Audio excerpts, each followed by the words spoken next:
Do you want me to start the clock? Go. Alright. Nakaka-curious lang kasi parehas tayong tahimik. So, Kaya, tahimik ka? Hindi ka tahimik. hindi, I mean, sa una. Yeah. What do you do? Tambay. Same. Tambay din ako. Tambay lang ako. Hindi, joke lang. I'm an actor talaga, so pero mas marami akong time doing a lot of stuff sa labas, like business and everything.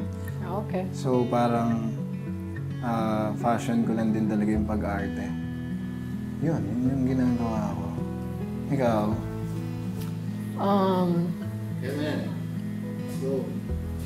Recording artist ako.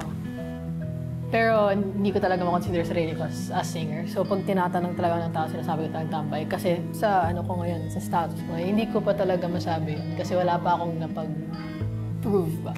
So, but I also want, dream ko din naman go big. Baka doon ka din naman talaga papunta. Sana dream nga. mo na yan. Hopefully. It's my dream. Hindi, ito na lang. Gusto mo si Polo, no? Ayaw niya sabihin. No, he's attractive. He's attractive. He's attractive. Siya nagsasabi eh. Ikaw naman. First impression? Sa amin dalawa. Hindi, di ba na-mention ko kanina, actually, hindi ako nag-first impressions talaga.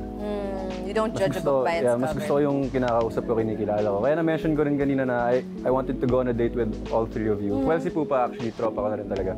Pero with both of you, I wanna know you guys better din. So, Valid. Writing music, ano pa ginagawa mo? Well, hobbies-wise, fighter ako. Oh, yeah. I train every day, MMA. And So nag-pro ka na? 2 days before the flight, nag-competition ako judo. Kaya madami akong pasa. Ikaw yung babaeng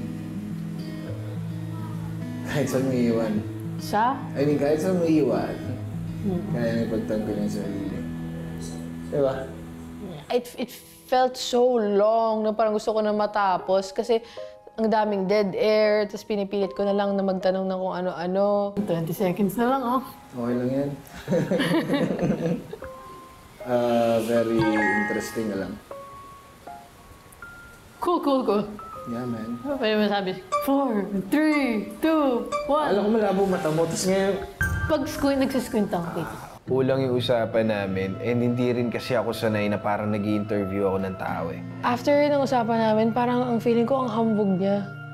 So parang hindi ko siya feel. Yeah. So feeling ko parang naging seryoso kami. So baka next time, let's break the ice, maging ano tayo, cool lang tayo, ganyan. Nice to meet you. Solid.